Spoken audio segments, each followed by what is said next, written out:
Her smile shines as bright as the stars at night.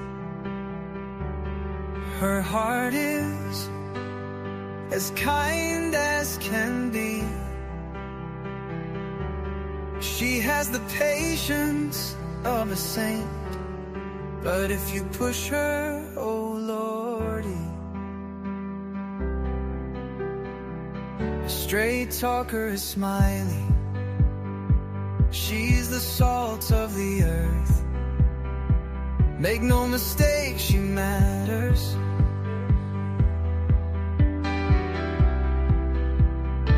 Catch SmileyStorey on a live stream. Oh boy, that girl can matter. Go Smiley. She's Smiley, alright. She's Smiley. Make no mistake why she's here. She's Smiley, alright. She's Smiley. If you're guilty, she'll smell out your fear. Missing posters and stories of heartache and fear. She tells us all of the heartbreaking tears. She can sniff out the guilty from a mile away. If Smiley's on the case, then she's here to stay. She cares about these missing children. She cares deeply about them all.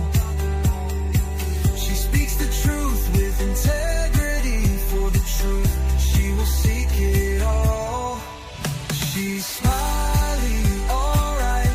She's Smiley. Make no mistake why she's here. She's Smiley, alright. She's Smiley. If you're guilty, she'll smell out your fear. Smiley's questions are like a heat-seeking missile. She's going straight for the bullseye. Don't ever believe you can fool her. She's too wise, man, she won't comply. She values freedom like the 4th of July. She values respect even more. If you want to earn a place at Smiley's table, watch the clock, it takes time for sure. She's Smiley, alright. She's Smiley. Make no mistake why she's here. She's Smiley, alright. She's Smiley. If you're guilty, she'll smell out your fear. If you break her trust, you're done for.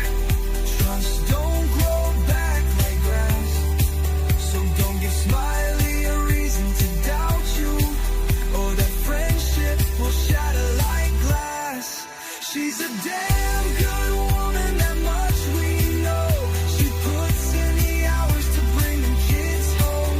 If your child is missing, you want Smiley on the case. She is always willing and she gives so much grace. She's a Smiley, alright. She's a Smiley. Make no mistake why she's here. She's Smiley, alright. She's Smiley. If you're guilty, she'll smell out your fear. If you're guilty, you better feel fear.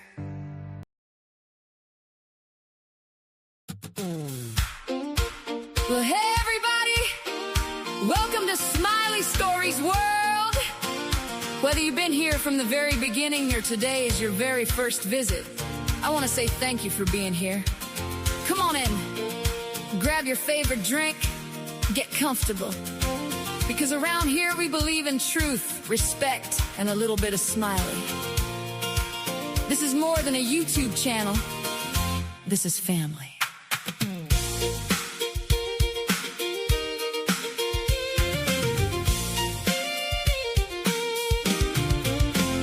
Every day's another journey, another story yet to tell. Through the highs and through the heartache, we walk this road so well. We're chasing hope with open hearts, searching one step at a time. When we stand together, even the darkest days can shine. You're more than just a username, you're more than just a face. You're part of something special, a warm and welcoming place. Take my hand, don't lose hope.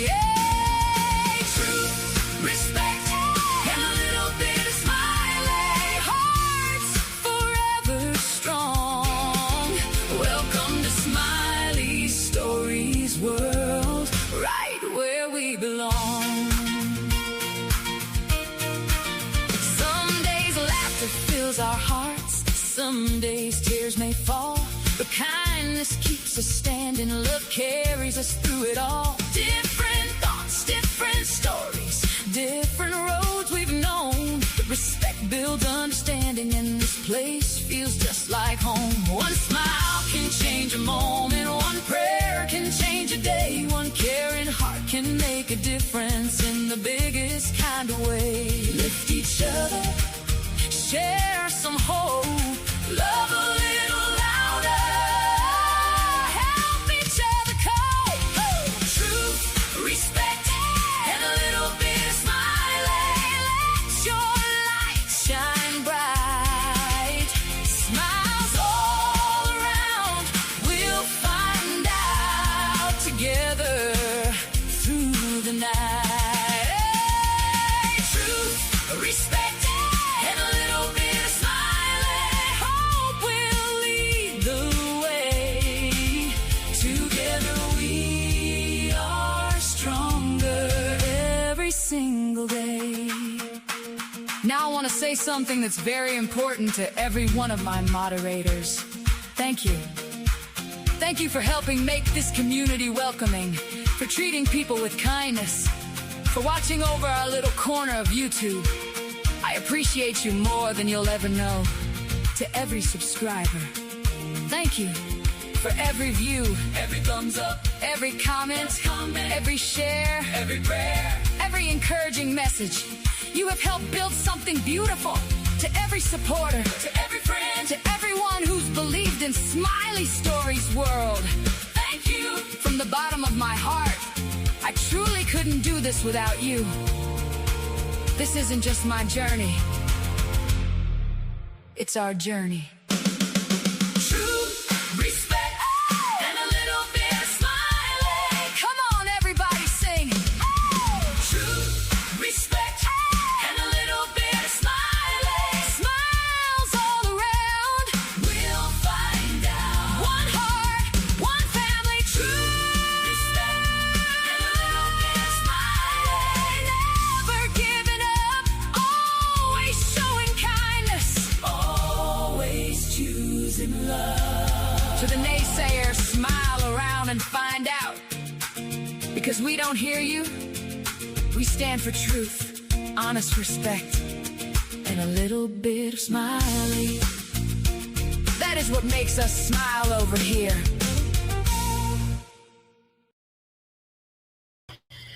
Hey everybody, hey, thank you for being here. Hello. Good to see you, Susie. Thank you for being here. You had a nap, so you're feeling good? Good. Hello, Donna.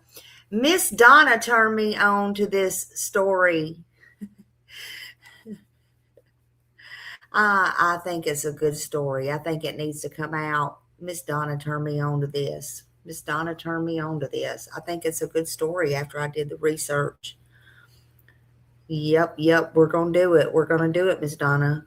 Yep, why not? Susie said, why not? The real me. Hello, the real me too. Hello, Miss Susie. I love you, and I hope your daughter is doing good. I hope everything is getting back to normal for her. Many prayers go out. A lot of people need prayers. Hello, gray lady. Hello. Welcome in. Hello. Michelle. Michelle's bells. Welcome in, everybody. Welcome in.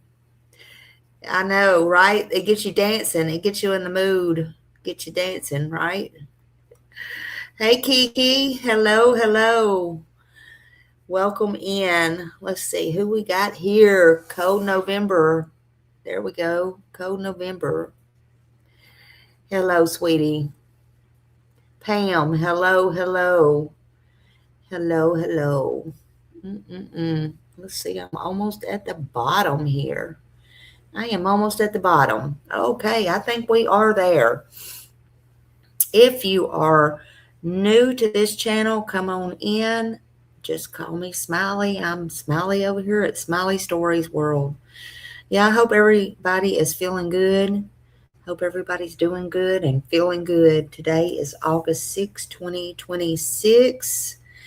And we're going to be doing this cold unsolved case out of Knoxville, Tennessee. I like to do a lot of cases out of Tennessee. I was born and raised in Nashville, and I like to do a lot of cases out of Tennessee. It come to my attention today. Of course, I was probably 13, about going on 14 years old about that time. My, I am old now. But anyway, things are not like they were back then. We're going to do this case. I'm going to do this case very respectful. I'm going to do it very, very respectful.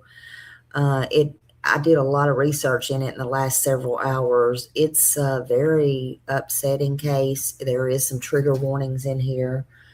But it needs to be talked about. It's still unsolved. It's beyond me why it was never solved. It's a sad case. It's very frustrating, and I'm sure it's, it was very frustrating and still is for the family. They had a very strong suspect in this case early on, and I do mean very early on, but no one was ever convicted or charged, and that is very suspect to me, especially when they was questioned 1 year earlier in another death of this woman. I mean, nothing. This was a little 6-year-old girl. Hey, Millie. This was a little 6-year-old girl, and her nickname was Peaches. And to this day, it's remained unsolved. So everyone, welcome in. Thank you for being here. I appreciate you so much. I do. I appreciate you so much. Hey, Michelle, your father-in-law was from Knoxville, East Tennessee. Oh yeah, Knoxville is pretty. It's pretty in that area. It sure is. Sure is. It's a little bit rougher nowadays, but Knoxville's a pretty area. I had family members not living anymore, but that moved from Nashville to that area and lived there for a very, very long time. They ended up moving back to Nashville, but and it's a very pretty area. And it's pretty close to, Gatlinburg and all those things. Very pretty. Michelle Davis, hello everyone coming in. So we're going to get the facts as I know them, and we're going to get, what truth that I know, and we're going to get some respect here, and you're going to get your little bit of Smiley here. That's what you're going to get. I always try to bring these cases with my heart, and I pick out these cases, whether you bring them to me or I see Donna was asking, why would you do this story? Because when you brought it to me and I started researching it, I felt like it still needs attention. It's unsolved, right? And I feel like there may be somebody out there after doing the research, as you should know, that still may know the secrets. And when I feel, and I'm not pointing you out, I'm just saying, hey, Bo, hello. And, I feel these victims and these families, they still deserve closure. Hell, just ask Seth Rogers. It don't matter. They deserve closure.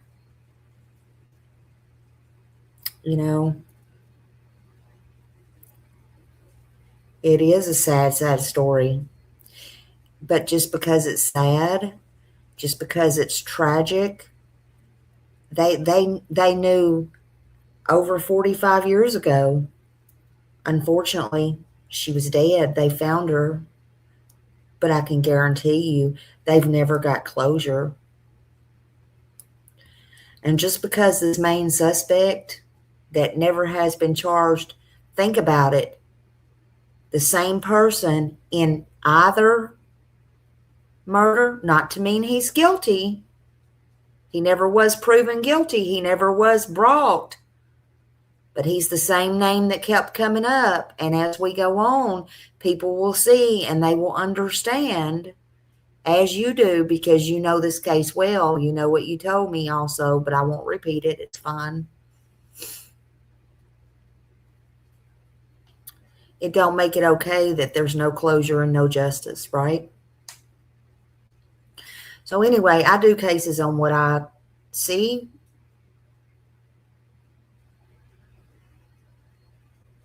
And what I feel is necessary. And I feel this is necessary. And this one caught my attention. I don't care if they're black, white, green, purple, gay, straight. I'm going to tell you again, I don't care if you brought it to me or Joe Blow brought it to me or I found it on my own. If I feel it's necessary, I feel it's necessary. I don't care if I got it out of the Inquirer. If I do the research and it's true, I'm going to put it out there. Hey, one time I did the research and it happened to be about somebody on YouTube and I did not know it. And just like I tell people, oh, well, it could even be about my own family members. Don't kill the messenger. Don't kill the messenger, right? But we're going to get into it because there's a lot. Thank you, Code November Rain. There is a lot to this. A lot.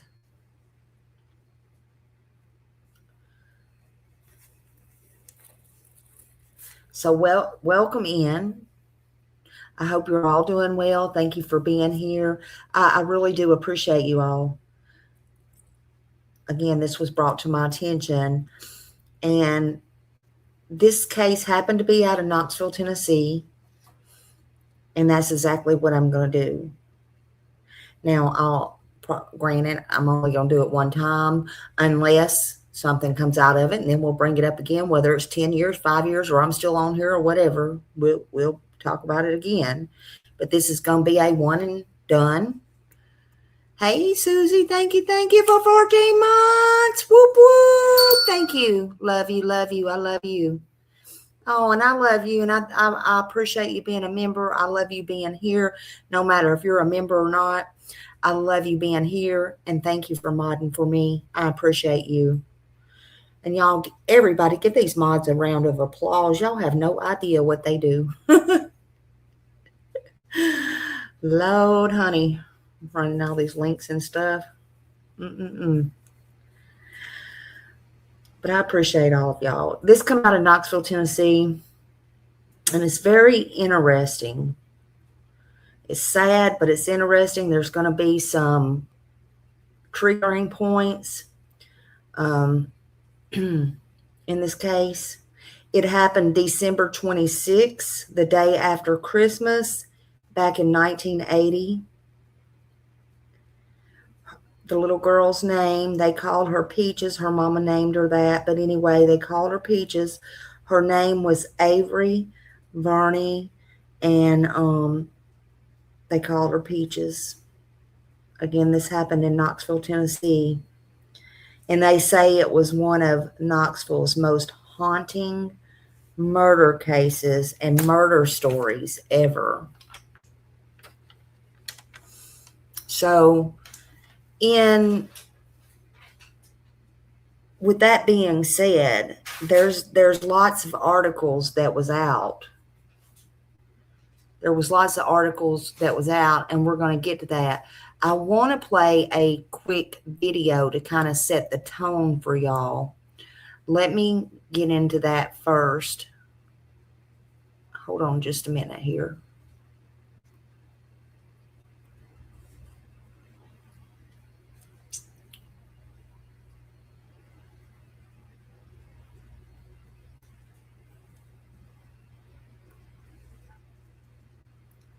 This is 10 News. Let's see. I think it's this one. Hold on a minute.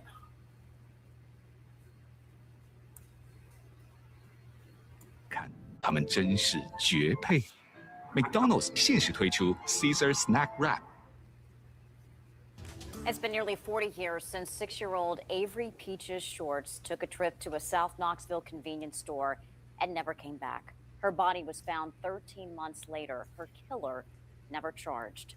Tomorrow is Peaches' birthday. She would have been 45 years old. 10 News reporter Mark Salinger spoke with Peaches' sister about the cold case that may never be solved. Mark? Beth and John, Peaches never saw her 7th birthday. A killer robbed her of that celebration as well as many others in life. 4 decades later, her family is left pondering what her life could have become. Time is no match for someone who will never forget. My name is Elwana Shorts, and I am Peaches Shorts' baby sister. Nearly 4 decades ago, Elwana watched as Peaches walked out of their Montgomery Village apartment on an errand to buy her mother a Coke.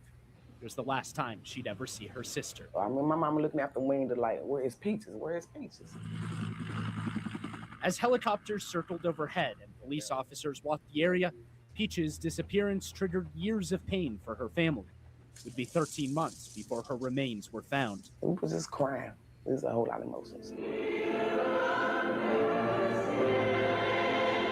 The 80s became the 90s, which turned to the 21st century. Still, no answers. Just a yearning for a closure that may never come. What was she saying? Was she trying to fight? What was her last words? What if she were still alive? Where would she be now? Would she have a family, kids of her own? She never saw age 7. Tomorrow marks another birthday celebrated at the cemetery. Peaches be 45. 45 years old. No one was ever charged. The person who dumped her body in the middle of a Blount County field Trigger was warning. never caught. I will forgive, but we will never forget. We want to know why. Tomorrow, the Shorts family will remember the rosy-cheeked 6-year-old who ran around the neighborhood, talking and playing with everyone. They choose to focus on those memories. They choose to never forget Peaches. Tomorrow is your day, and we will celebrate. Love you, Peaches. And investigators questioned one main suspect, a man who had dated Peaches' mother. He died recently, and the case remains unsolved. So she would be, thank you for that. She would be 52, I believe now, because that, oh, hold on a minute. Sorry. She would be 52 now because I believe that was done in 2019. So that would be 52. And we're going to get all into, they said he was dating the mother, but we're going to get all into that because I guess they were kind of seeing each other, but I don't think it was quite like that. He was begging to move in, but we'll get there. And you got to remember, you know, the store was down on the corner, and it was not back in the 80s near as nothing it is now. So I want everybody in here to please be respectful. No harassing, no doxing, none of that. Just be respectful, and let's just have a conversation, okay? But this is a very sad case. Please protect your heart. Please protect your heart. There are some details in here that's very difficult, and you know, it is definitely not intended for young children. But this happened again on December 26, 1980, at the day right after Christmas, when 6-year-old Peaches, she disappeared from her apartment 243 in a housing project over in South Knoxville. Just let that sink in for a minute. Christmas had barely even passed. It probably hadn't even been 24 hours Most kids should be playing with their toys and eating leftovers, probably saying, yuck, I don't want these leftovers, right? Playing with her sister, laughing. She was 6 years old.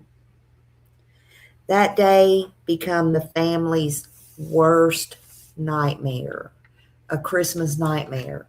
Oh, here's the ironic part. Now, Donna may correct me. Now, during my research, this man died that they suspect.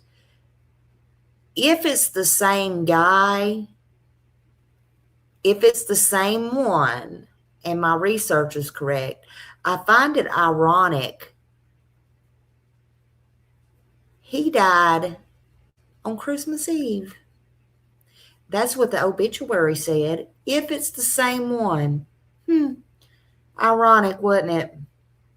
Just saying. Just saying. Yes, thank you for that. Thank you. Let me put that up there just a minute. But I don't want to talk about him right now.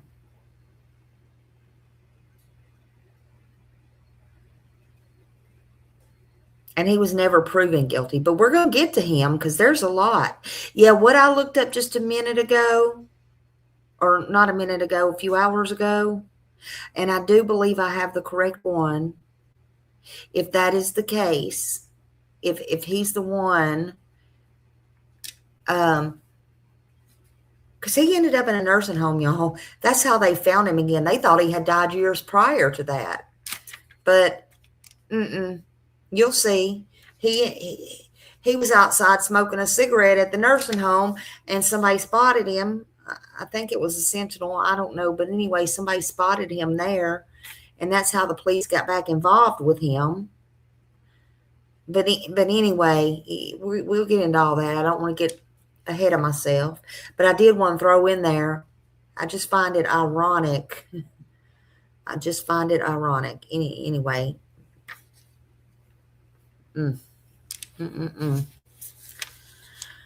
But someone took her entire life. They did, unfortunately, from her and her family. This little girl deserves so much better.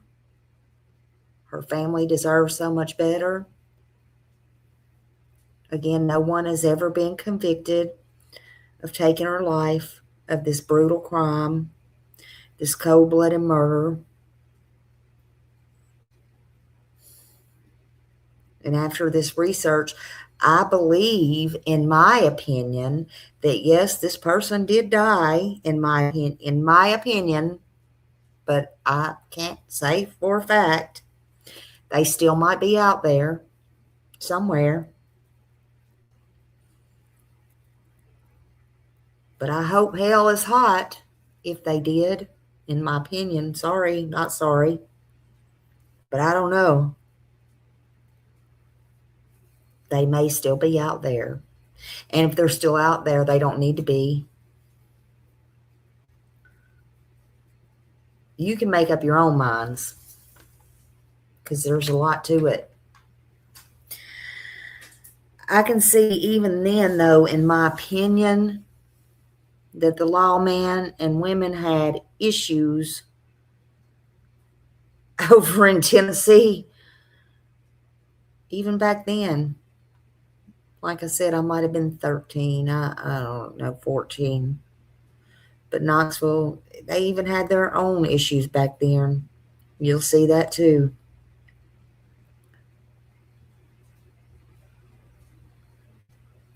See, Knoxville Police Department still has her on the unsolved list.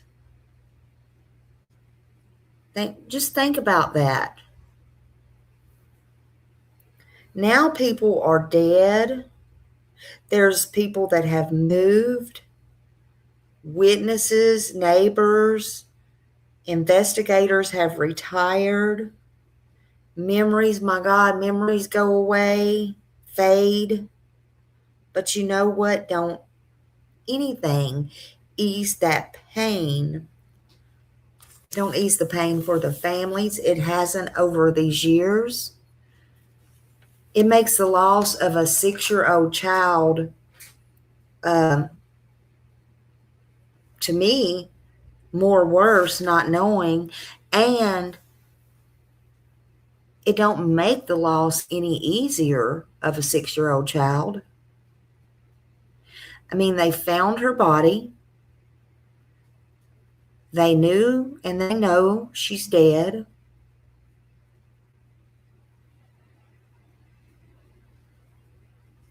We'll walk through all of that too.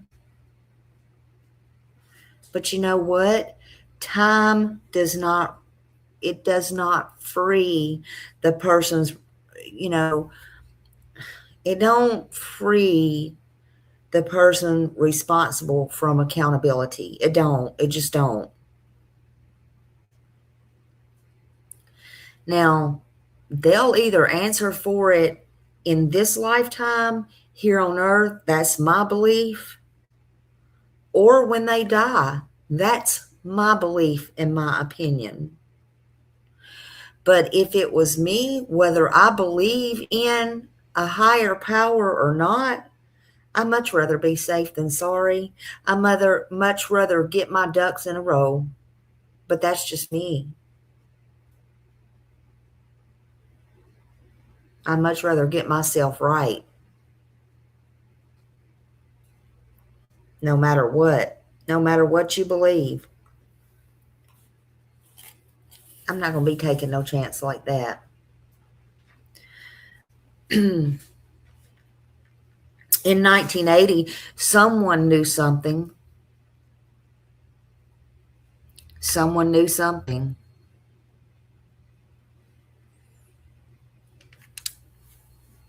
And someone slipped through the cracks. Well, someone still might know something. Someone still might know their secret.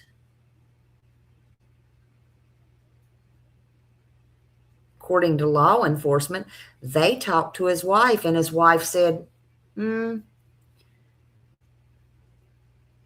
don't know. I told him he don't talk to me about that stuff. I, told him one time you might spend the rest of your life in jail. What? Say what? What? How can you be married to somebody like that? I'm just asking. Seriously? Somebody knows something.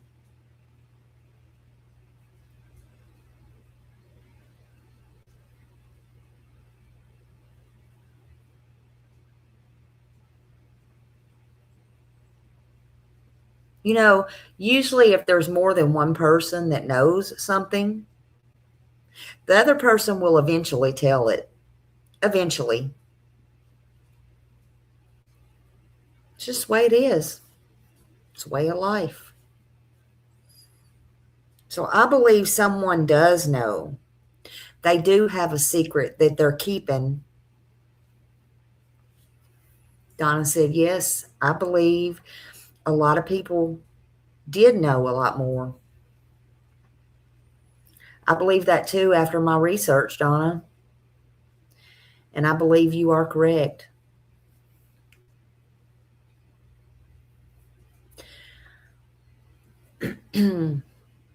See, Donna's, I'm not going to say, but Donna's not just guessing. She's not just one of us out here reading. That's all I'm going to say.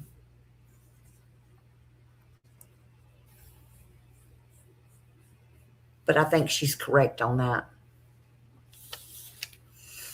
As I go through this case, I asked everyone again to be respectful and please do not attack Peach's relatives or anyone else. Please don't post private information.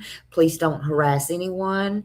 Don't try to contact anyone based on any rumors or any talk about 1980 and anything. This is just a discussion. This is not,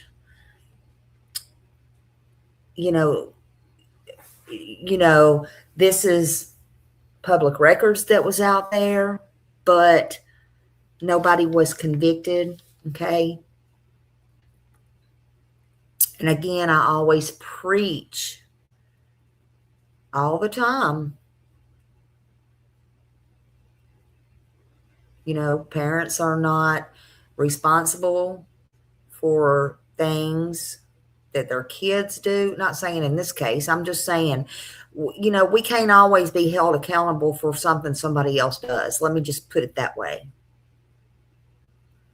But if you are keeping a secret, now's the time to come forward, especially if that person's gone, right? Because if you don't, then that makes you just as guilty, in my opinion. And it's never too late. It's never too late to give this family closure. And if all this family's gone, it would not make a difference, because it's never too late to do the right thing in the name of Peaches, because she deserves that. She deserves it. And tonight I'm trying my best to give her and her family attention and awareness, respectfully, that they do deserve. Evidently, I haven't heard of this story until today. It's out there. It's in a cold case unsolved file right now. I'm sure the people that does the cold cases have heard of it. But I feel like more people need to hear about cold cases.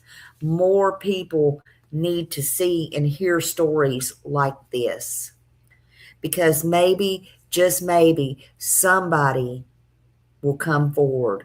Maybe they will remember something. Maybe they are holding a secret, and maybe they will say something.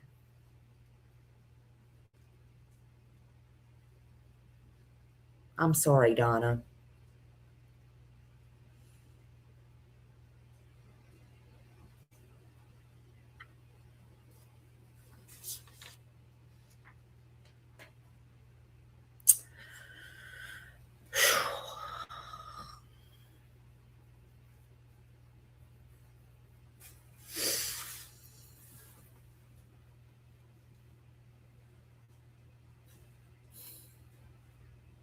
These cases deserve attention.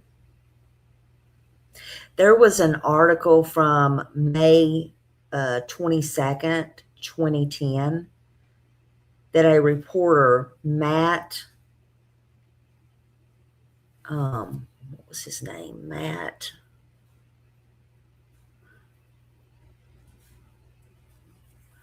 I don't remember his last name, but anyway, he wrote. Now, I did write down some stuff, but I don't know why I didn't write his last name down. I think it was Larkin or something like that, but I apologize if I'm saying it wrong or if I don't remember it right, but his last name, I apologize. But he said, and I did quote him on this, he said, that morning after Christmas in 1980, she left the house with 58 cents in her pocket to buy her mom a Coke. See, the story was something like her mom was, was thirsty or whatever. And later on in here, it'll tell how this guy came over, and I guess she asked him she needed something to drink or whatever. She was fixing to fix dinner for her kids or whatever. She was a single divorced mom raising these 3 kids. But he wanted to move in with her. Thank God she had enough sense not to let him. But anyway, that pissed him off. Pissed him off real good. Oh, but did I mention? I don't think I did.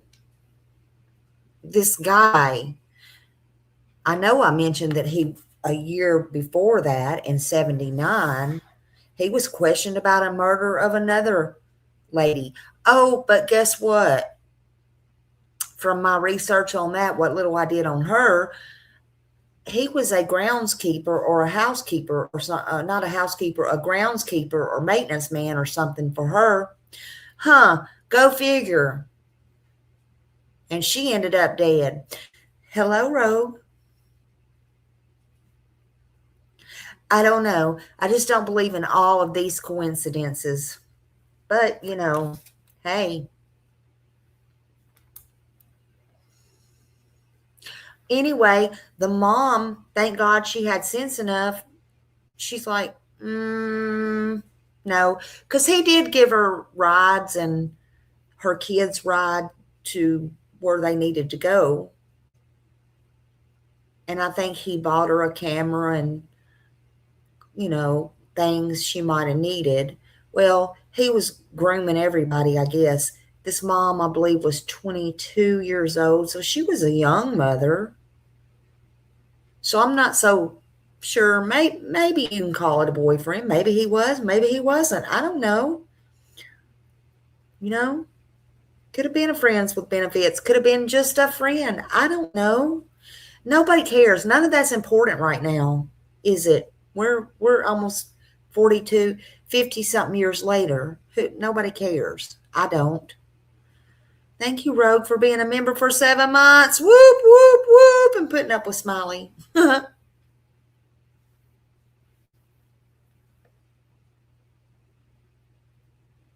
the point is, he got mad because she wouldn't let him move in.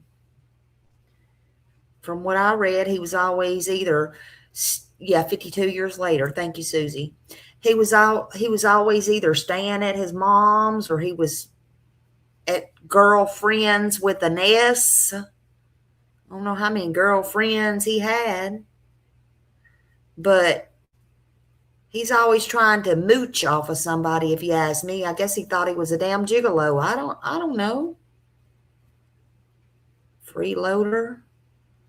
Maybe he was getting his money to go around and get money off of everybody else from these women. I don't know. I wasn't there. I wasn't there.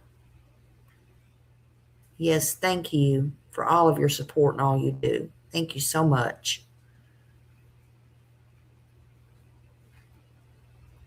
But anyway, he got mad at her because she wouldn't let him. No, it was not his daughter. Nope. Just somebody she met. She was a single mom. But anyway, so he got mad. She had done asked him for something to drink, which he could have went down on the corner and got for her. But no, he throws 58 cents down. Okay, I guess that's what Cokes cost back then. I can't even remember. So here she's got, I think, 3 kids, if I'm not mistaken. I think she's got 3 kids. She's trying to cook supper. She's doing the best she can. She lives over in the projects, whatever. She's doing the best she can to make it. Thank God she didn't let him move in either. Yeah, I am too. Well, this was the morning right after Christmas again in 1980. And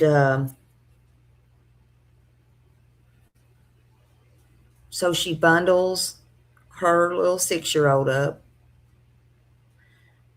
And, you know, at 6-year-old, and let me say this.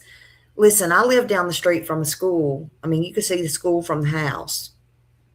I always walked to school and back. I don't want any judgment in here right now because, again, what difference does it make now? Okay? The thing is, she bundled her little girl up. She put her shoes on her. She bundled her up, and she asked her to go to the store and get her Coke. And the little girl made it to the store to get the Coke. She just didn't make it home.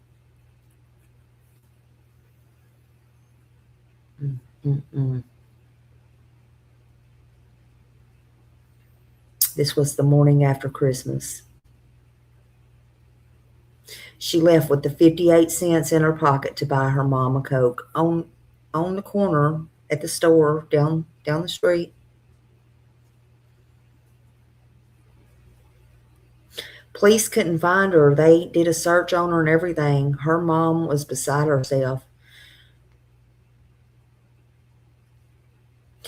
A year later,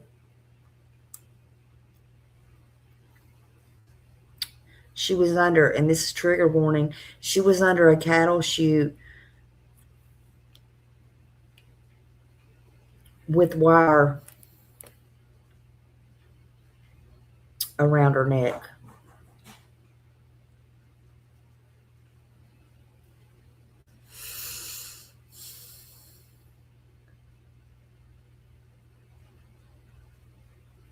Her broken neck.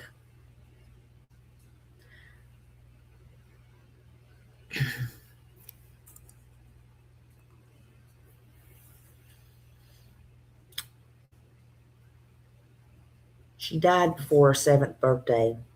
She never made it home from the store. They say that day she went to the store that she probably didn't make it past sunset.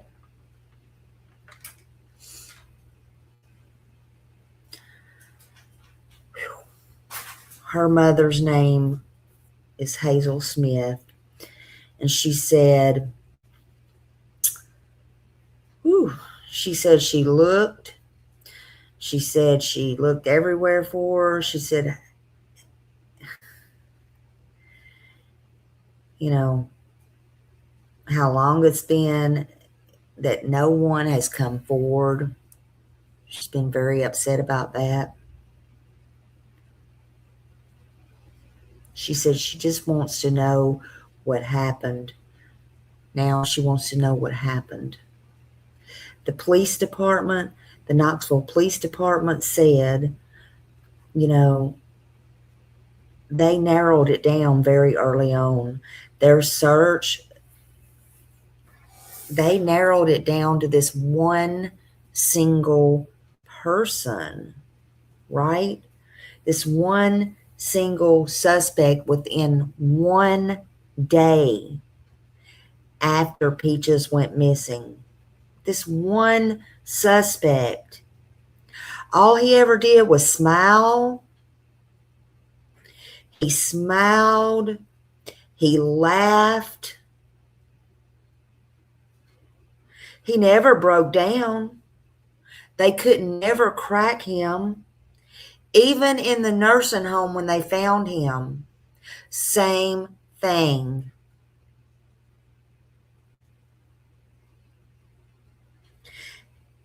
They could talk to him for hours. They said they could sit and talk to him for hours upon hours upon hours about anything, any crimes he ever did, his entire life.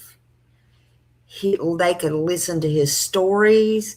They could listen to everything about any trouble he ever been in, anything about making soup or if the sky was blue. But one thing he would never, ever, ever admit, ever, was hurting a child. They could never break him. They could never break him.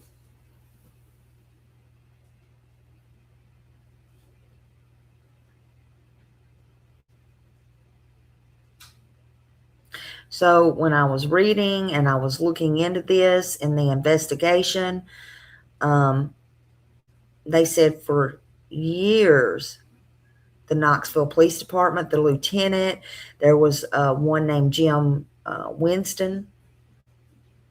He said, we tried so hard to get justice for that little girl. Let's play this video right here. Let's play this.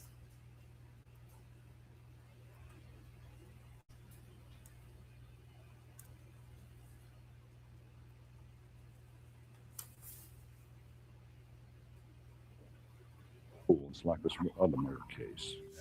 Got called out there to Montgomery Village to the projects.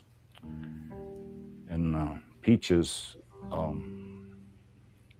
mother was having a relationship with a fellow that lived there, Mitch Reed.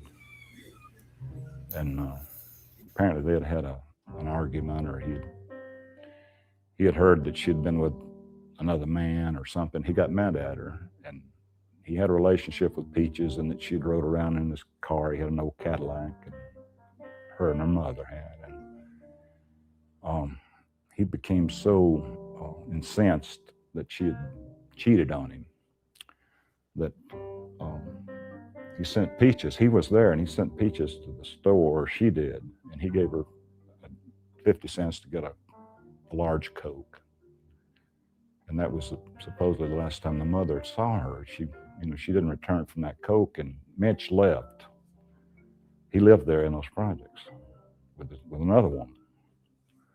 But we weren't, when I got called out there, it was already dark the next day, and piecing it all back together, her path and everything. And it became obvious to me that she might have been the victim of this relationship that her mother was having with this Mitch Reed. He was a prime suspect. He was a coy type guy, enjoyed talking with the police, con man. And we had a... Also, listen to this detective. You can tell he still, after all these years, was so hurt by this. But I wanted to stop this to say this. Does this sound familiar to y'all about this suspect? This suspect from day one not only impeaches this little girl's murder, but in a grown woman's murder that he kept coming up in a year prior and could not be charged with any of them. He was so coy. He was laughing all the time. He was smiling all the time. And he'll say in here, I guess you can say he was above the law, or he got away with, I forget how he says it. But anyway, my point is, I am so sick and I am so tired of people in general. I have heard it over and over again, just since I've been on YouTube. People say, if you think they done it, or if they did this, or they did that, they would have been in jail by now. I even heard a 40-year cop say that about 40 times. Have y'all not got any common sense? Oh, Lord, don't get me yelling. I'm raising my voice. Let me go back to this video, honey. A team, one time during that period there, that 3-month period, we had at least 10 detectives working on this case, on foot out there in the projects, running down information. We brought him in several times and talked to him, but we couldn't break him. He got an attorney who advised him to go ahead and end the deliberations with us. But we tried. Oh, wait a minute. He got an attorney. He got an attorney? Why would he get an attorney? Oh. Well, go figure that. Tried our best to get him to fess up, but he enjoyed coming in and talking with us, and we knew he was the murderer, and of course we did try to eliminate anybody else that had an opportunity. We talked to all the witnesses around the stores. No one could put him in her car or her in his car going back from that store. And we found a Coke bottle up there next to the railroad tracks. It hadn't been opened, a large Coke. But Oh, I'm sorry to keep stopping this. Did y'all hear him? He said he enjoyed coming in talking to us. He enjoyed it. Huh. Whoa. Just saying.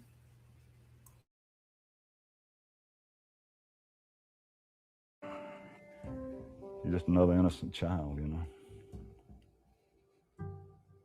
innocent innocent child murdered for no reason. I don't think it would have been anything sexual about her murder, just being having power over her mother the way he wanted to hurt her, you know.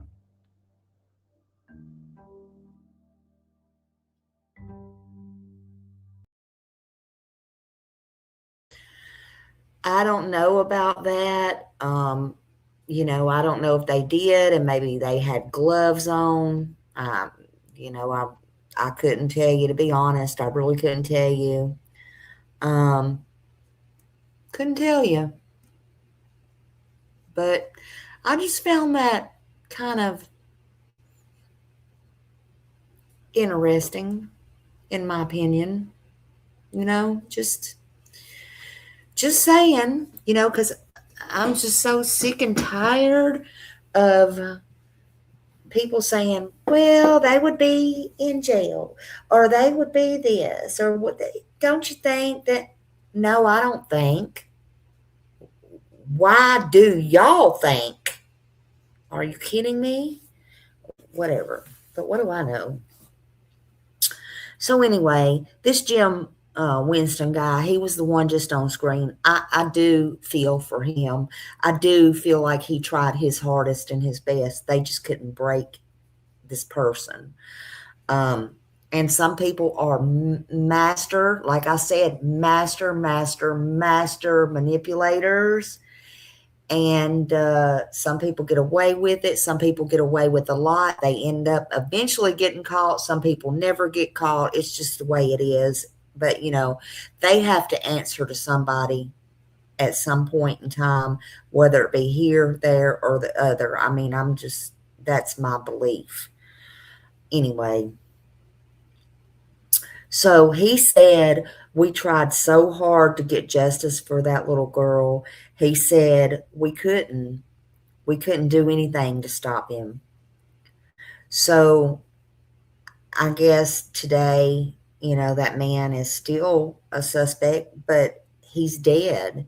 He was laying somewhere when they found him in a nursing home suffering from dementia, or so it was said. And I don't mean to minimize that, but, you know, when you're a master manipulator, well, that's all I'm going to say to that, because I don't want to have all these people jumping on me for my thoughts and my opinions, but whatever. You know, he denied the crime, but he still, it seemed like, loved to talk to them when they went to see him. And he still remembered good enough, I will say some things through my research that was just odd. But, you know, it is what it is. Don't know how or why he ended up there. You know, he was married, so I don't know. Maybe he thought he'd be protected in there. Maybe he thought they wouldn't leave him alone, so he would just go kind of in hiding. I don't have a clue, honey. I don't know. These are just my thoughts and my opinions only. But he told them from the nursing home, when they found him out, when they didn't find him, somebody else saw him because they thought he'd done been dead. They just kind of gave up. This case went cold, unresolved.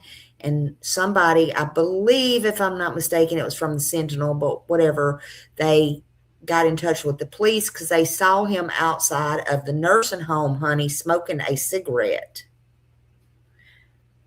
So anyway, the cops got back involved. They went out there many times. They talked to him. And he denied the crime. And he said it was not true. It wasn't me. And he promised them it wasn't him. He said he never killed nobody in his life, man, woman, or child. Don't you find that odd? Especially since maybe he was scared they were on to him about the other lady. He didn't know after all these years what they knew. Yeah, I doubt she was the last one. I don't think she was the first one. I'm not even sure that lady was. But Who knows? Police said they always thought that Mitchell Reed, which he was known as, he also had another name, Mitchell Arvell Webb. They thought he had died a long time ago, but then they found out that was not true. And yes, it was the News Sentinel that found him. They said when they found him, I guess Mitchell Reed was 77 years old. At that time, he was smoking a cigarette outside this Knoxville nursing home on Highland Avenue. That was back May 21st, 2010. I believe that he died December 24th, 2010. So he didn't live long after that. Maybe he got scared to death. I'm sorry. Maybe he got scared to death.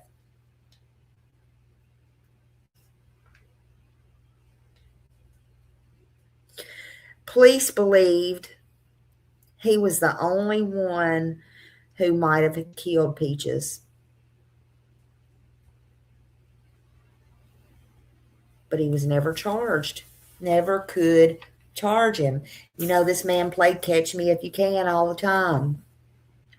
I mean, this story is wild. Donna wasn't playing when she told me that.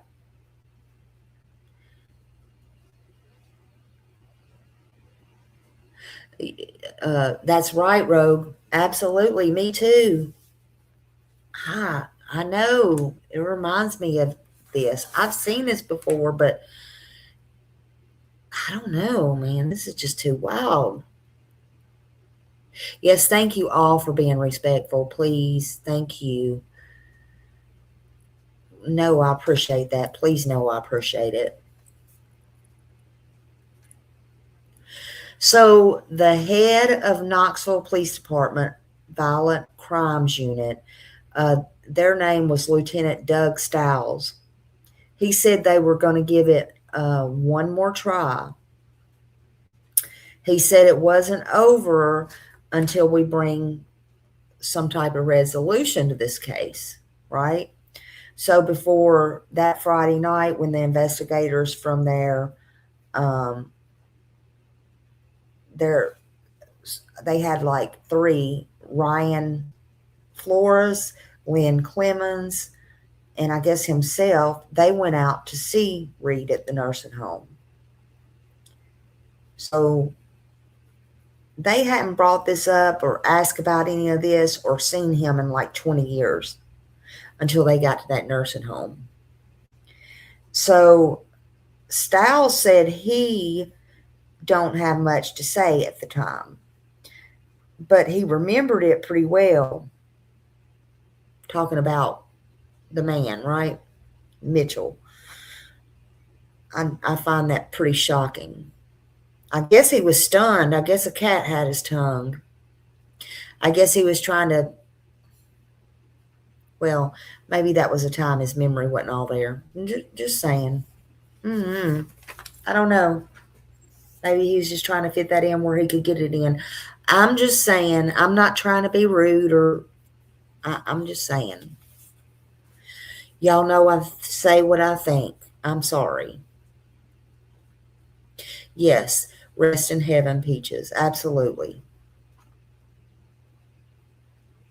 But they said he changed some of his stories.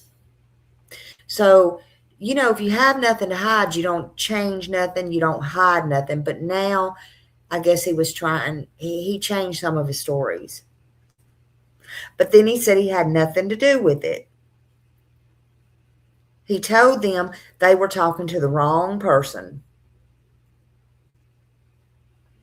They were definitely trying to build a case. Whatever was wrong with him or brought him to that nursing home, they didn't care about any of that. In my opinion, nor should they. Look, he wouldn't be the first sick person in jail. or the first old person either, in my opinion. Thank you for the floating hearts. Whoop, whoop. Thank you, Mimi Jean. Woo, woo. Thank you. I appreciate you, honey. So they told him, he told them, or they told him that they were recovering stuff from the, I guess, the storage unit and stuff like that. And they were collecting physical evidence because they were reopening the case back up. Yes, what's the question? I'll try to answer it. Don't know if I got the answers, but I'll try. Hey, Jen. Hello, honey. Good to see you. Good to see you. I will definitely try.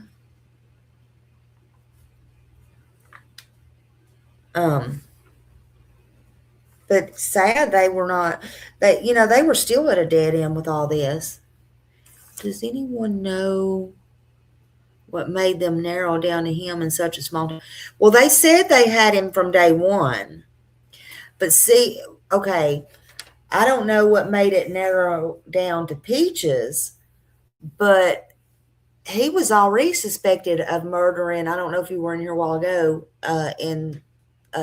a year earlier to this other lady, and not far from there, and that they never could charge him with that one either. But with that lady, he was her either maintenance man or yard person or something. And I think he literally might have lived with her a little bit. I'm not sure about that. But everything that they did, and thank you so much, Jen. Everything that he did, or everything that they looked into about him, it always come back to him, no matter what. But they just, and I don't understand, because they had her body after 13 months or something, like 13 or 14 months. So I don't understand why. I know he refused. Hey, Green Eyes. Thank you, honey. I know that he refused a poly. He got a lawyer, and his lawyer shut him down, told him, hey, shut him down. But yet, on the other hand, he loved talking to him. So I don't know if he just finally disappeared or why they could never, just get him. I mean, that was kind of odd, but it just kept going right back to him. I don't know, Rogue, if they got his DNA. And remember, this was back in 1980. I'm sure if it was today, he would have probably been under the jail.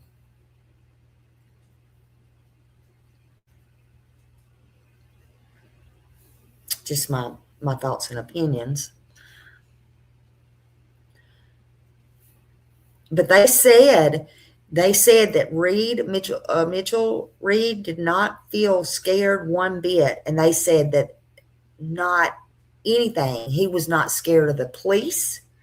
He was not scared of any threat of being arrested. He was not scared of being put in prison. And they said he was not scared of any of that at all. He just wasn't scared. In my opinion, I know y'all, nobody cares about my opinion, but in my opinion, I think he pretty much would have welcomed, even at 77 years old, going to prison, because in my opinion, the only difference would have been he couldn't have stepped outside when he would have wanted to smoke a cigarette outside the nursing home. He probably wouldn't have gave a darn at that point. He would have had bars in front of him. He couldn't have done what he wanted to, but at that point, it really didn't matter.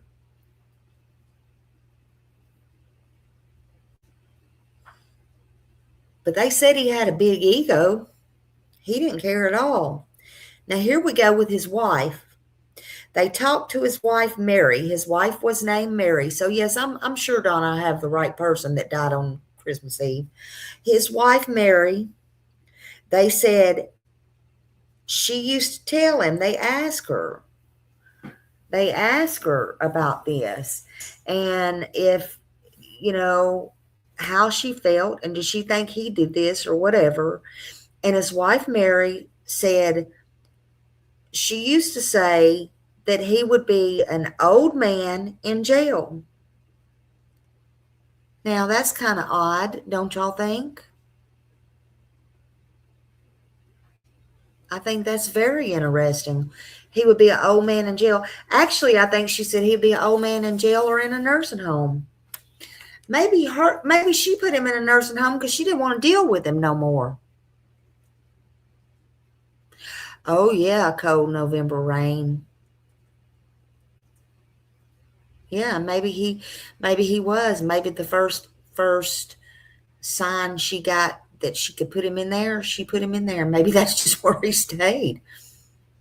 Yeah, that's what I think, Rogue. I think she knew exactly. I think she's got this secret. I think she's still alive. And I could be wrong, but I think she's still alive. At least she was at the time the police found him. I would have to do a little bit more research and see in the last since 2019 if she's still alive. But I think she knows the secret. Definitely. So after Christmas was over on December 26, 1980,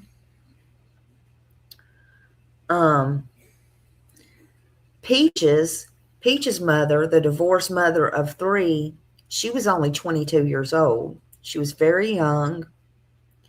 She just finished her last cigarette. She was getting ready to make dinner, like I said, for her children. To me, she seemed like a good mother. She was a young mother, but she was a good mother. So again, I don't know exactly how far that store was, but after I did my research and from the news or whatever, it was, just down the streets what I'm seeing, right? So we didn't have as much worry back then as we do now. Kids, like I said, they walked to school down on the corner, I'm not thinking too much about that right now. And it don't matter at this point, So anyway, she went to go get her mother a Coke, which this SOB could have got. And it was, yeah, Donna said it was on the corner. And this SOB, he could have been a man. He got butt hurt because she wouldn't let him move in. Well, that's no way to get to move in. Slam down 58 cents and just say, well, we'll see. He told her she was going to pay for it or he would get back at her, something to that nature. The right thing to do would have been to go down there and get her a Coke and bring it back and say, well, I'll see you later. But see, I think he was a predator from the beginning. I think he was out to groom her that had these girls, these little girls. Yeah, and he was a lazy SOB.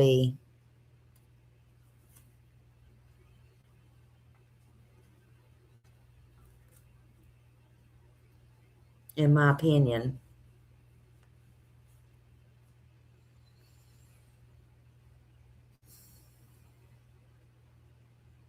So again, while she was trying to make dinner, she just had this argument with this idiot.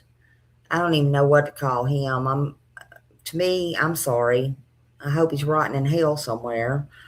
And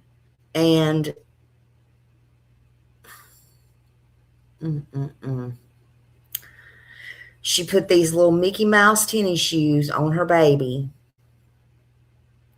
bundled her baby up, wrapped her up, and it was about 3:30. It was cold outside. I don't know if it was snowing then, but later on it ended up snowing. It was 3:30, and buttoned her up, all the things, and she went to get her mama a Coke. Hazel Smith, her mother, said Peaches was her pride and her joy. Too bad we don't hear others talking about their kids like that, but okay.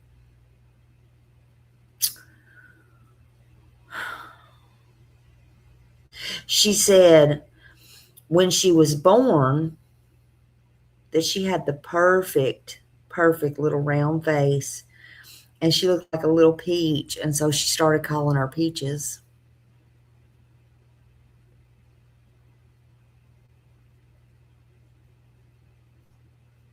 They say her mom still lives in South Knoxville, still lives in the same housing project, still lives on the same road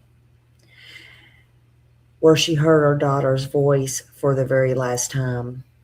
She hadn't moved. She said when her daughter left, she said, "Mama, I love you." She said, "Every day I think about that and it hurts me." Thank you, Mimi Jean. She said, "Every single day I think about that and it hurts me."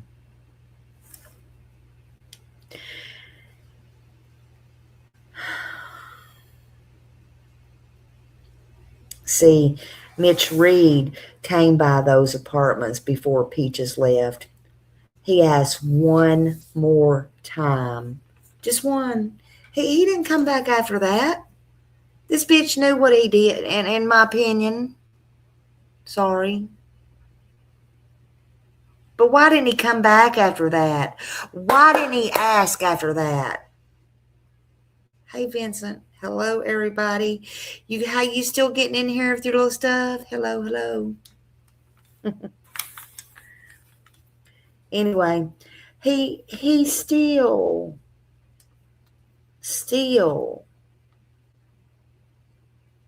did not come back after that. See?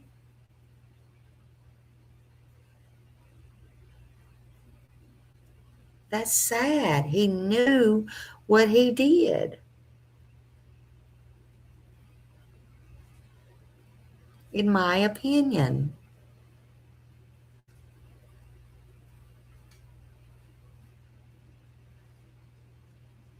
But he come by that one time.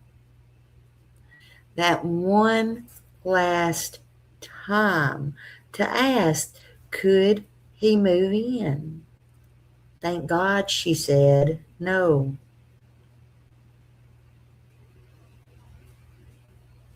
See, that summer is when he met Smith, Peaches' mom. That's when he bought her a camera. He bought her clothes. He took her and her kids places. He had this brown Cadillac. But see, she did not want to rush into anything. She seemed like she had a good head on her shoulder, actually. She told him, "I need time to think through things."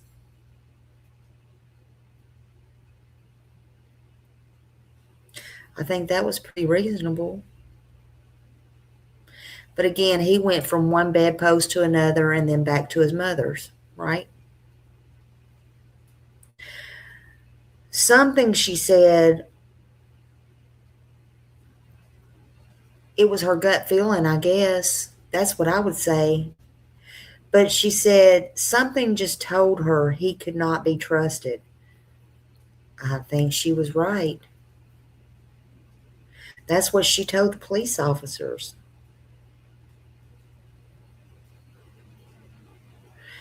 Her words were, and this is words, you know, these young people use, but she told the police officers she couldn't trust him, so she turned down his offer to be his old lady, right?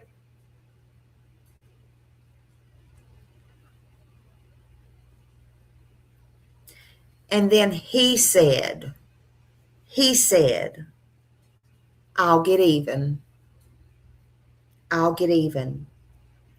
That's when he threw the 58 cents down on the table for the Coke and he left. Why say, I'll get even and throw down 58 cents? Why not carry your sorry ass down there to the store, get her a Coke like she wanted, and have some common sense and think that's going to get you more like on her sweet side. Maybe she'll think about letting me move in instead of all the BS.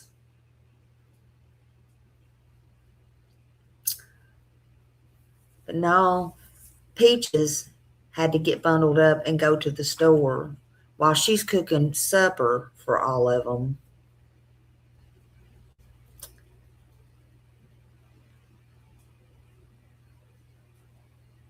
It should have took 15 minutes to go down there and get back. That's not one way. That's to go down there, get the Coke, and come back. It was very close. But they say 50 minutes later, her mother was looking for her everywhere. She called the police. She didn't know what was going on. Yeah, he was seen at the store. That's right, Donna. Seen at the store.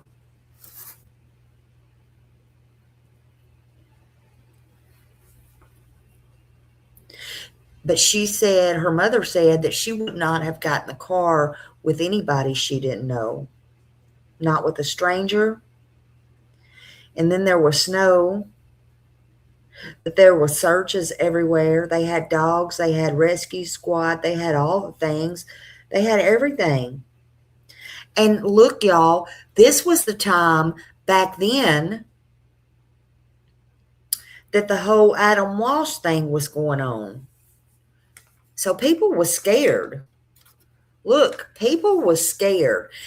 These kidnappings was going on. Now things were starting to get scary. All this stuff was all over the news. People didn't know what to think. They didn't know what to do. I mean, what was really going on? You know? People wasn't sure, but they were scared. So then in Montgomery Village on December 31st, this is in 1981, there was a psychic that got involved, Bobby Drennan, I believe. He was from over in Morristown. They have pictures in the newspaper with him on one PI on the side. They have Jim Winston. We just saw him on my screen. He's the one that was very sad about this. He was from the Knoxville PD. He was on the right side. Then they had Michael Patrick. He's with the News Sentinel.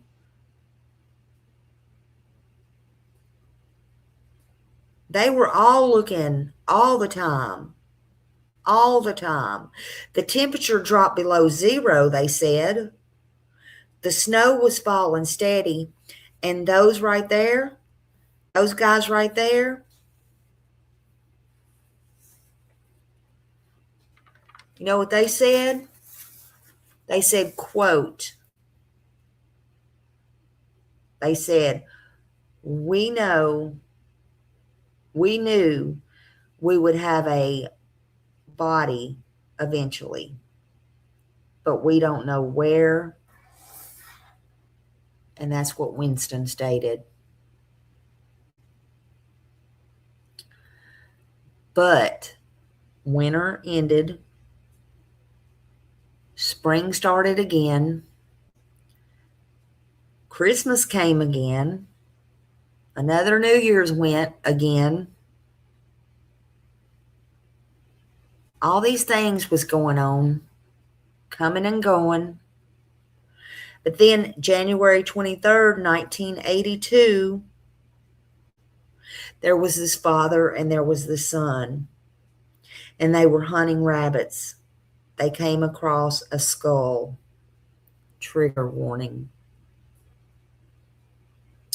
They came across this skull by a garbage dump. It was a garbage dump at the University of Tennessee, over at the extension at the farm.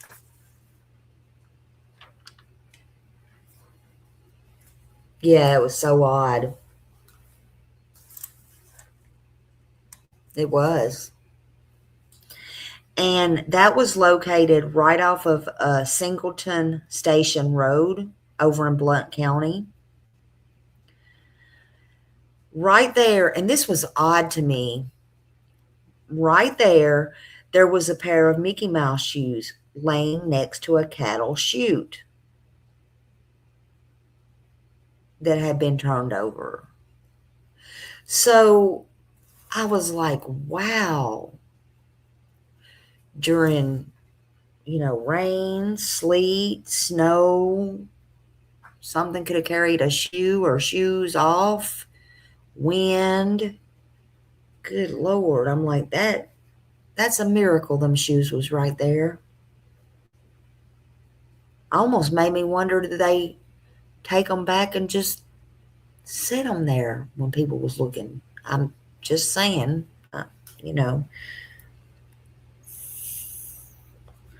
But honestly, that was a miracle to me that those shoes were there. Strange, but it was a miracle after all that time.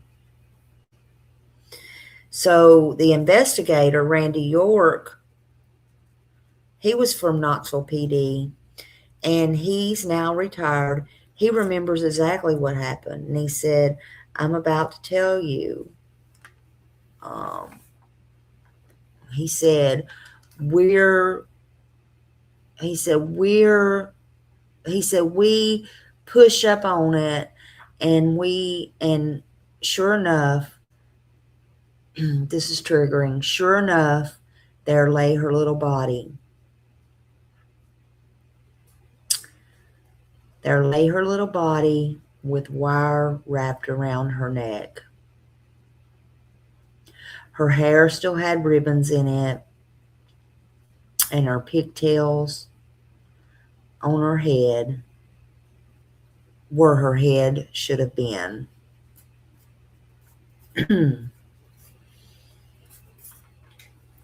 She was wearing underwear and had a small coat that buttoned up all the way.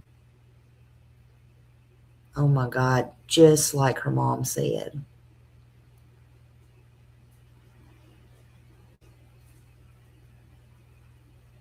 So then there was a forensic anthropologist. He said that the bones were particles in the grave. He said they were given to her parents. And he said they gave her parents a grave for a burial. Giving me chills. He said this case, people got, a new start. He said Peach's body was found, but at this point, they had talked about more. They had talked about so many times this suspect right here. He said they talked about more people, but every single time it kept coming right back to this one person. Every single time. Every time Mitch Reed, his name kept coming up.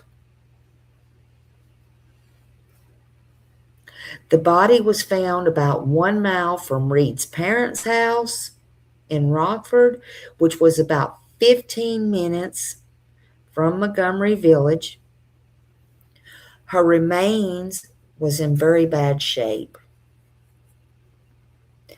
Only a skeleton and a rusty 9-gauge wire is what they had to work with.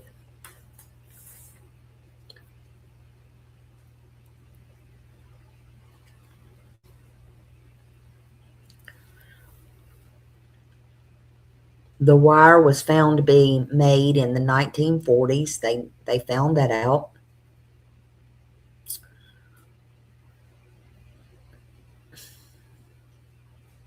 Winston thinks the person who killed this little girl, Peaches, strangled her by their own bare hands, then drove her to the farm using wire to be certain she was unalive.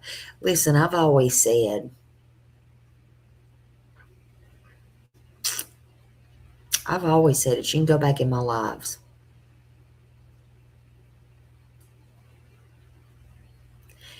Also,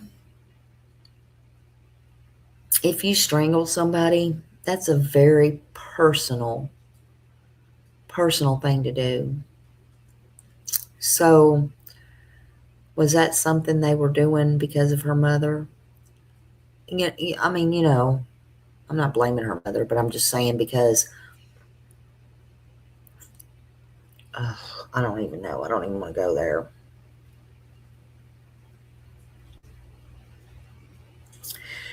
They said there was no fingerprints. No fingerprints on the wire. That's why I said on the bottle a while ago, November Rain. Yeah, he was angry, and that's always a very personal, angry crime. And he wasn't angry at the little girl. If that was him, and in my opinion and my thoughts and my research, I believe it was. That's just me and my opinion. Of course, even the police said they believe he outsmarted them.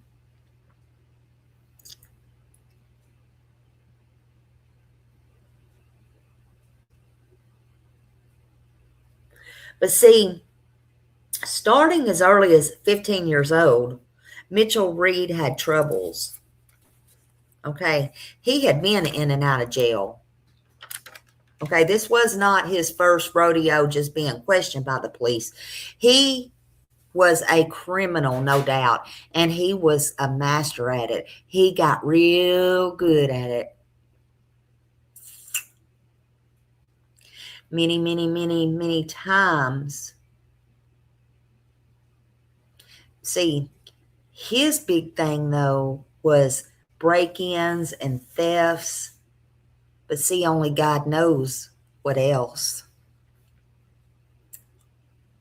And again, just before this with Peaches, he was questioned in the murder of, at the time, a 62-year-old woman. Her name, if y'all want to research that, is Emma Brewer. She lived on Western Avenue in Knoxville, Tennessee. But no charges was brought in that either. And again, he was not afraid to talk to the police. He was not afraid of the police. They said he loved being center of attention. They said he would always smoke. He would smile. They said for him, life was always all a big trick. That's what they said. They said they could talk to him for hours. Again, like I told y'all earlier, I don't know if you're just coming in, but they said they could talk to him about anything for hours. His crimes, his life, anything under the sun, you know, as far back as being a juvenile, anything you wanted to talk about, they could sit down and talk to him about it. And he would talk to you about it like you were his best friend. But he would never break, and he would never, ever, ever, ever say he hurt a child. They could not break him, and they admitted it.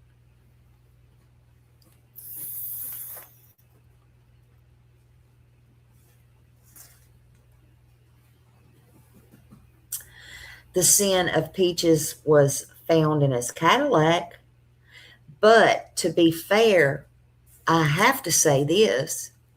We can't go on that because remember, he took her mom and the kids places. So how reliable would that be?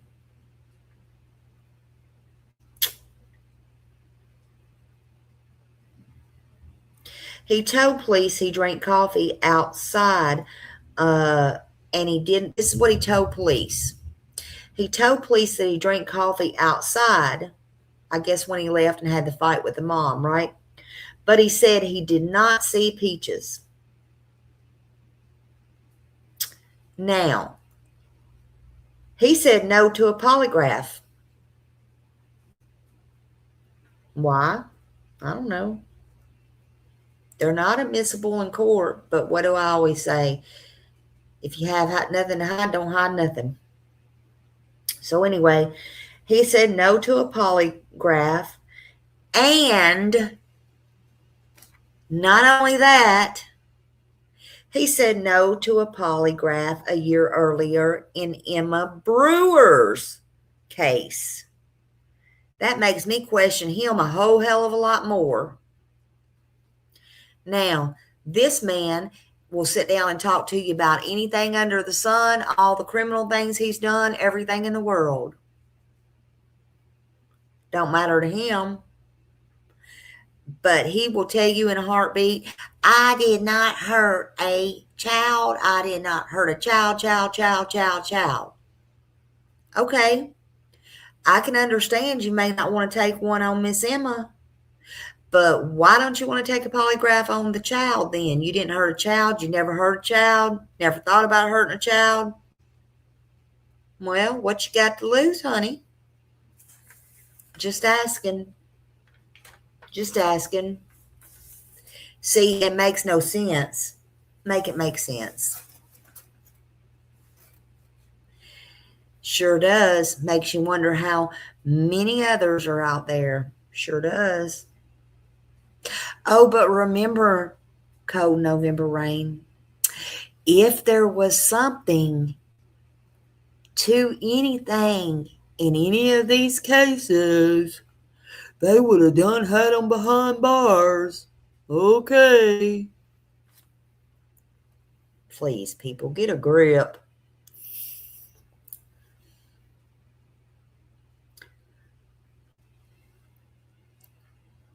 Sergeant Ray Perry also, he's now retired, and he was when this was told.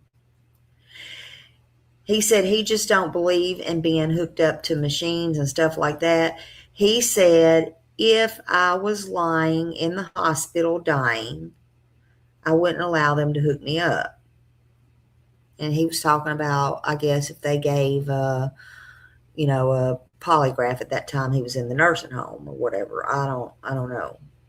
But at one time, they thought they got a break.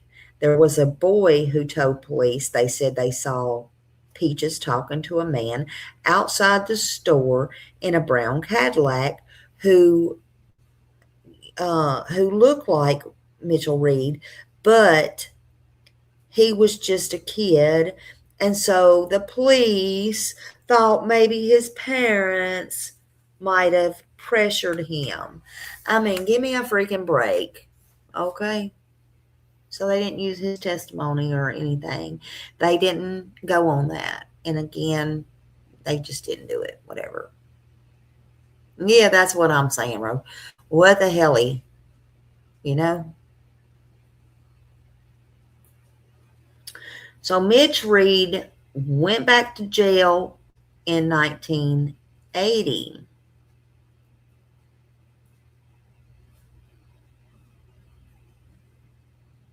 For 15 years in prison. In 2002, he told a judge he assaulted a child. Okay, now this is where it gets confusing. He told a judge he assaulted a child, which is a state crime. The little health care of Fort Sanders nursing home is now, and this was back then, back in 2019, where he spent his time on a bed and a breathing machine, and he could barely stand up. Well, he could stand up to go out and smoke a cigarette, right? Because that's how they found him. So I don't know what was going on with all that. But, you know. Then it said he forgot he was 77 when this was done 3 years ago. Well, at least he made it to 80. You know, Peaches won't have that chance. She won't have a chance to make children, have children, go to any dances, or, you know, none of that stuff.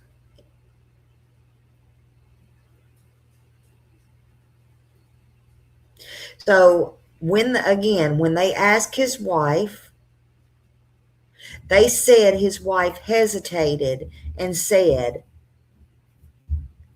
I won't say he didn't do it. That's what his wife told the police at the nursing home. I won't say he didn't do it, she said. He never talked to me about it. If he did it, he knows, God knows who did it, and he knows. That tells me right there. Hey, BJ. Hello. Good evening. Thank you for being here. Now, what do y'all think about that? That is a statement all in itself, if you ask me. That tells me she knows.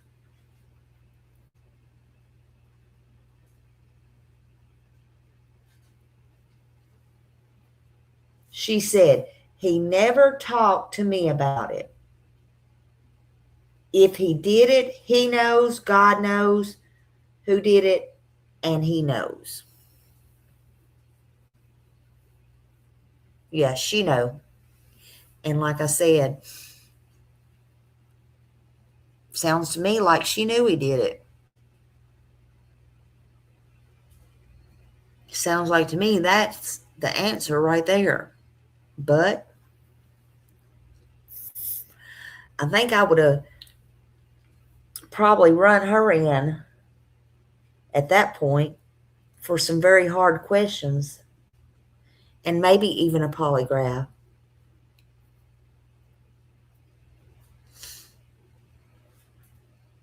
Really, Donna. Donna says she was just as sick as he was. What the hell? Yeah. That's what I think. Well, she had to be to still be married to him, right?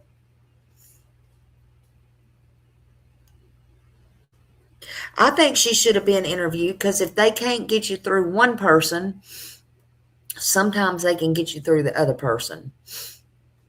You know.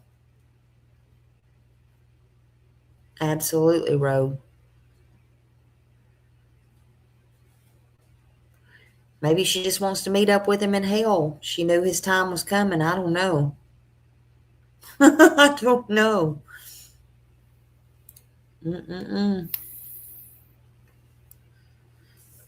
But I sure think it's awful. I really do. Peaches' real name is Avery Vernie Shorts. Again, they called her Peaches. She was 6 years old. She did not deserve this. I want to bring this conversation back to her. Enough about that piece of shit. She should have had on December 26, 1980. She should have been just an ordinary child with just an ordinary day in the neighborhood, possibly playing in the snow. Just a day in the life.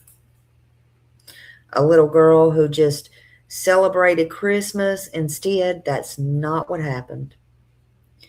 It became the day her family started living this nightmare with questions that no family should ever, ever have to carry.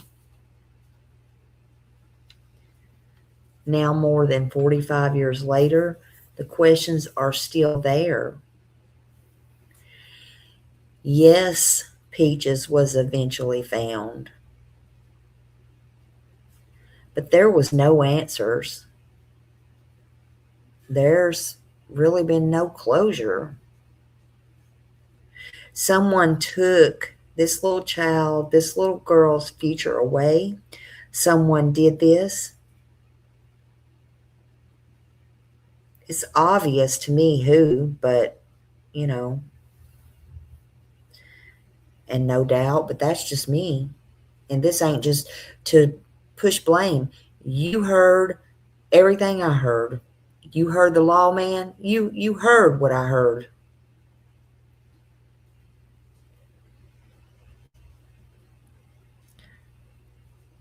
Someone knew what happened. I believe that someone, especially after reading what she told the cops, was his wife, in my opinion. But I still believe someone knows the secret after all of these years. All of these years. And I can't help but wonder, if not her, if somebody out there that's never told,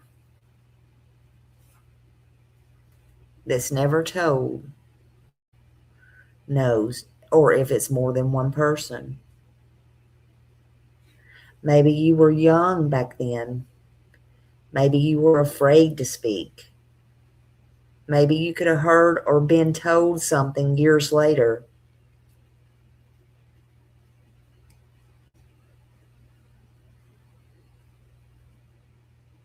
Even if it don't make sense, or it didn't make sense then. Maybe you carried a secret for decades for somebody else, or you swore you wouldn't tell, because if two people know, Lord only knows more than that's going to know. Secrets make you sick, in my opinion. Whatever the reason, it's not too late to do the right thing. If you're still out there, it's not too late to do the right thing. You don't have to announce it to the world. Take it to the legitimate police. Take the information directly to law enforcement and allow them to investigate and determine what matters and what does not matter. And remember, an unsolved case does not give us permission to decide if someone is guilty or innocent. We can ask questions, we can discuss, and we can have our own thoughts and our own opinions. And oh boy, are we going to over here. But accusations are not evidence, and theories are not convictions either. But Peaches deserves better than this. She deserves better than having her story buried under rumors and put up on a shelf somewhere unresolved. She deserves the truth. She deserved the truth then. She deserves it now. We're halfway there. At least she was found. But it's not finished. It's not over. It's not done.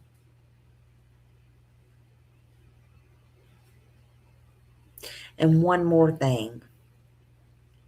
If Peaches was alive today, She wouldn't be remembered forever as a 6-year-old little girl. She'd be a woman. And she might have had children. She might have had grandchildren. We don't know. We're not God. We don't know. But she certainly would have had more Christmases, the love of her family, and a whole lifetime that was stolen from them all of them. But one thing that can't be stolen is her name. Avery Vernie Short. Peaches. To Peaches' family and everyone who loved this little girl. If you ever see or hear this, I believe you all deserve answers. You still do.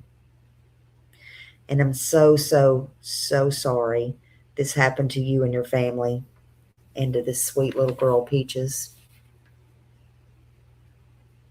One day, hopefully, the truth will come to light. There's really no more words. To every single person who took the time to come in here tonight and listen, no matter if you stayed 5 minutes, the entire time, or you're on replay, thank you. Thank you to my mods. Thank you to my subscribers. Please share Peaches' story. When this live's over, if you can, hype this live. It helps get the story out. People need to hear her name. I think it's important. People may remember something. There's people out there who do need closure. And again, these cases does not need to go unresolved. I hope y'all have a good night, and I'll talk to you tomorrow. Don't forget, Seth's having a live tomorrow night. I think it's 6 o'clock Central Standard Time. I shared it. Y'all have a great night, and I will talk to y'all later. See you in the streets. YouTube streets, that is. Bye. Let me find something to play y'all out.